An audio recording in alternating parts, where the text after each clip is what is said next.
go to the Boar stud and collect semen. So what that entails is the boar would get onto a plastic dummy every 2 to 5 days, and by hand we would masturbate the boar and collect the semen from them. They would live to 5 to 7 years in this facility and be used every 2 to 5 days on a cycle basis, so they would get their rest and so that they would get the most collection out of it. So this process is done by anybody. You don't need any training. It's just basically he's doing his natural instincts, and we're just there to catch and receive. So, at 17, I didn't really think about anything besides the money. They offered me a pretty good wage. $45,000 at a 17-year-old, most people have to go to work and work 10 years to make that kind of money. So I was doing pretty good and living on my own. So that's kind of why I was doing it. A lot of the different injuries that are found in these barns were abscesses, foot injuries, because they're constantly on concrete. A lot of infections due to the concrete breaking their toes. Also the abscesses, if they get popped and stuff, then they can become infected. Some abscesses could get up to like a soccer ball and stuff.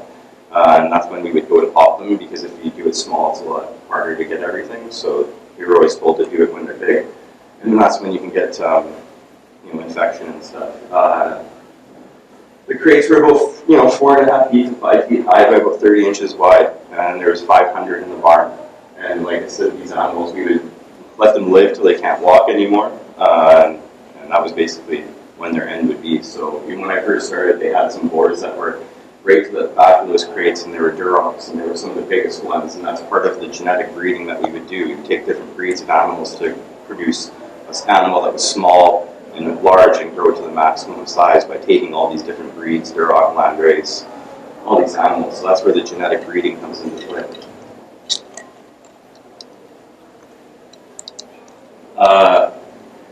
It's kind of crazy to think that there's pig Viagra, but if the boar wasn't ready to get on the dummy and we needed him to collect because we were starting to send semen, freeze it, and send it to China and all these different places, because Canada is really involved in spreading these animals throughout the world and making money. So yeah, there was pig Viagra, so you give him a shot, and within like 5 minutes he'd be just like if you were to take it yourself. Another thing people don't think about is the chemicals that go into the waters from the slats. At the end of every day, we have to disinfect and clean these collection pens. Obvious reasons, because it has to be clean and all these semen have to go into the lab and they have to get extended and done so that they can live throughout the freezing process and transportation. You could roughly get 2 weeks on like unfrozen semen just by having it refrigerated and stored at the right temperatures. The most effective is in the first 5 days. After that, it really starts losing, and that's why we started freezing it.